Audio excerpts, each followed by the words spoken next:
কাঁচরাপাড়ার মতন জায়গায়, বীজপুরের মতন জায়গায় যেখানে ওরা 2%, সেখানে এই সাহস, এই ঔদ্ধত্য দেখাচ্ছে।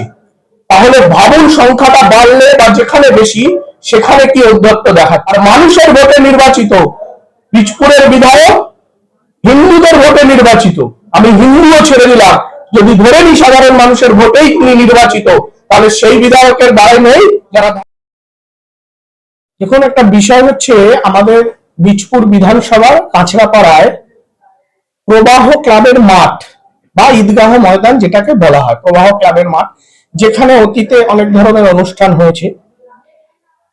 একটা শহরের প্রাণ কেন্দ্রে একটা মাঠ, প্রবাহ মাঠ বা ঈদগাহ ময়দান, যেটা বীজপুর বিধানসভায় কাঁচরাপাড়ায় কলেজ মোড়ের আগে মাঠ। কাঁচরাপাড়ার সবাই চেনে এই মাঠ। এবার সেখানে আমরা ওই মাঠে আমাদের ভারতীয় জনতা পার্টির পক্ষ থেকে, আমাদের মন্ডল 2 এর পক্ষ থেকে আমরা একটা বসন্ত উৎসব করতে চেয়েছিলাম, যে সেখানে রাধাকৃষ্ণ পুজো হবে, তারপরে বসন্ত উৎসব হবে, আমরা বাঙালির দোল, আমরা সকলে মিলে একটু রং খেলবো এবং সন্ধ্যাবেলা ভোগ বিতরণ হবে। এবার ঘটনাচক্রে আমাদের মন্ডল প্রেসিডেন্ট ওই ক্লাবে যায়, আমরা জানতাম না ঠিক তাদের থেকে পারমিশন নিতে হবে। তো যখন আমরা ওই ক্লাবে যাই, ওরা বলে যে আসলে ওই মাঠটাকে পরিচালনা করে অঞ্জু কমিটি বলে একটি কমিটি, অঞ্জু কমিটি, যে ওদের থেকে পারমিশন নিতে হবে, প্রবাহ ক্লাবের কোনো এখতিয়ার নেই ওটা পারমিশন দেওয়া। সেই অঞ্জু কমিটির কাছে যখন যাওয়া হয়, তারা পারমিশন দেয় না। তার কারণ হচ্ছে তাদের বক্তব্য যে ওটা মুসলিমদের মাঠ, ওটা ওদের পবিত্র জায়গা, সেজন্য ওখানে বসন্ত উৎসব করা যাবে না। ভাবুন।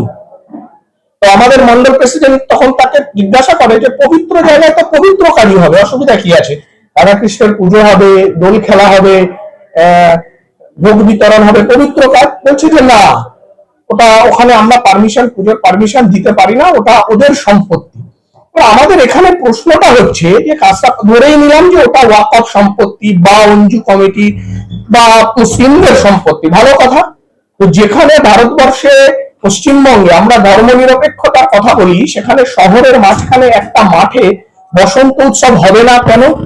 আমি একইভাবে যদি মন্দির কমিটির কোনো মাঠ থাকে, ধরুন একটা মন্দিরের একটা মাঠ আছে, সেই মাঠে তারা মহরমের অনুষ্ঠান করতে চাইছে, বলবো হ্যাঁ, ফাঁকা মাঠ যদি পড়ে থাকে, একটা বড় মাঠ আছে, সেখানে ঈদের অনুষ্ঠান হবে বা মহরমের অনুষ্ঠান হবে বা বড়দিনের অনুষ্ঠান হবে। আমি বলবো যে মন্দির কমিটিকেও সেটা দেওয়া উচিত, যে আমরা ভারতবর্ষের নাগরিক, পশ্চিমবঙ্গের নাগরিক, একটা মাঠ, সেই মাঠটা থাকলে সেই মাঠটা হিন্দু, মুসলিম, খ্রিস্টান, জৈন, বৌদ্ধ সবার কাজে ব্যবহার হবে। কিন্তু সেই মাঠটা মুসলিমদের বলে সেখানে বসন্ত উৎসব করা যাবে না। এইটা কোন ধর্মনিরপেক্ষতা? এবং এটা নিয়ে কারোর কোনো কথা শুনবেন না। আমি একটা প্রস্তাব দিতে চাই যে কাঁচরাপাড়ার মতন জায়গায়, বীজপুরের মতন জায়গায় যেখানে ওরা 2%, সেখানে এই সাহস, এই ঔদ্ধত্য দেখাচ্ছে। তাহলে ভাবুন সংখ্যাটা বাড়লে বা যেখানে বেশি সেখানে কি ঔদ্ধত্য দেখাচ্ছে। ধর্মনিরপেক্ষতা মানে তোষণ নয়। আমি অনুরোধ করব বীজপুরের সমস্ত সাধারণ মানুষকে এবং বীজপুর বিধায়কের কাছে, আমি অনুরোধ করব যে বিধায়কের নেতৃত্বে একটা সর্বদলীয় কমিটি হোক, সেখানে সিপিএম, তৃণমূল, কংগ্রেস সবাই থাকুক, বিধায়ক আমাদের নেতা থাকুক, এবং বলুন যে এই মাঠে বসন্ত উৎসব হবে, কোন রাজনৈতিক রং ছাড়া সমস্ত মানুষ সেখানে দোল খেলবে, রাধাকৃষ্ণের পুজো হবে। একটা খোলা মাঠে অঞ্জু কমিটি বসন্ত উৎসব করতে দেবে না, আর কাঁচরাপাড়ার মানুষ এটা মেনে নেবে। আর মানুষের ভোটে নির্বাচিত বীজপুরের বিধায়ক হিন্দুদের ভোটে নির্বাচিত, আমি হিন্দুও ছেড়ে দিলাম, যদি ধরে নি সাধারণ মানুষের ভোটেই তিনি নির্বাচিত, তাহলে সেই বিধায়কের দায় নেই যারা ধর্মনিরপেক্ষতার কথা বলে। যে ধর্মনিরপেক্ষতার স্বার্থে আমি বলছি, ওই মাঠে মহরম হোক, ওই মাঠে ঈদের সিমুই খাওয়া হোক, ওই মাঠে বড়দিনের কেক কাটা হোক, ওই মাঠে বসন্ত উৎসব, দুর্গাপুজো, কালী পুজো হোক, যদি কেউ করতে চায়। আর একটা মজার ব্যাপার শুনুন, এটা কেন আমরা করতে গেলাম, একটা মজার ব্যাপার শুনুন। প্রথমে এই উৎসবটা তৃণমূল সমর্থিত একটি ক্লাব করতে গেছিল, যারা কাঁচরাপাড়ায় বসন্ত উৎসব করে, প্রভাবশালী ক্লাব, প্রভাবশালী এক নেতা, তারা করতে গেছিল। ভালো উদ্যোগ, এ নিয়ে আমার কোনো বক্তব্য নেই। তাদেরকেও পারমিশন দেওয়া হয়নি, কিন্তু তাদের রাজনৈতিক বাধ্যবাধকতা থেকে তারা চুপ করে গেছিল। কারণ তারা তো যদি এই কথাটা বলে, তাহলে দিদি বা বিধায়ক তাদের গর্দান নিয়ে নেবে। কিন্তু আমরা এটা কোনো গোপন সূত্রে খবর পাই, সেজন্য আমরা এই পারমিশন চাইতে যাই, মানুষের সামনে কাঁচরাপাড়া আনার জন্য, যে দেখুন বীজপুরের মতো জায়গায় এদের ঔদ্ধত্য কতটা, যে একটা মাঠকে এরা রাধাকৃষ্ণের পুজো এবং বসন্ত উৎসব করার জন্য, রং খেলার জন্য, দোল খেলার জন্য দেবে না। এই ধর্মনিরপেক্ষতার বিরুদ্ধে আমাদের প্রতিবাদ থাকবে এবং বীজপুরের মানুষের কাছে আহ্বান থাকবে যে আপনারা সকলে অন্তত জনমত তৈরি করুন যে এটা হওয়া উচিত নয়। এবং বিধায়কের নেতৃত্বে, আমি বিধায়কের কাছে বিরোধী দলের প্রস্তাব দিচ্ছি যে আপনার নেতৃত্বে কমিটি গঠন হোক, আপনি চলুন, সবাই মিলে আমরা যাবো, ওখানে দোল খেলা হোক, রাধাকৃষ্ণের পুজো হোক। আপনি সারা পাবেন বিধায়কের? সারা পাবো কিনা জানি না, কিন্তু বিধায়ক মানুষের ভোটে নির্বাচিত, ধর্মনিরপেক্ষতার রক্ষা করার দায় তার। বারবার ধর্মনিরপেক্ষতা মানে হিন্দুকে চাপিয়ে দেওয়া নাকি? আমি তো একবারও বলছি না ওখানে ঈদের অনুষ্ঠান হবে না, আমি বলছি মন্দিরের যদি কোনো মাঠ থেকে থাকে সেখানে যদি ঈদের অনুষ্ঠান করতে চাই দেওয়া উচিত। একটা মাঠে কেন, একটা মাঠ পড়ে আছে, একটা খোলা মাঠ, সেখানে খেলা হবে না, সেখানে পুজো হবে না, সেখানে ঈদ হবে না, সেখানে বড়দিন হবে না। কিন্তু মুসলিম হচ্ছে এটা ধর্মনিরপেক্ষতা না। ধর্মনিরপেক্ষতা মানে ঈদ বড় করে হবে, পুজো হবে না।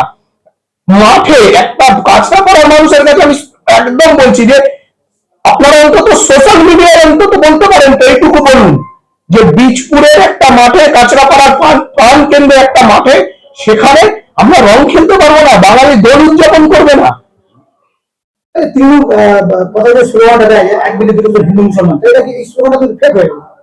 এটা তো আমরা একদম তো জয়জয়ন্ত আপনাকে প্রমাণ দিয়েছি, এই তো এই চিঠিটা আমরা করেছিলাম, পারমিশন দেয়নি।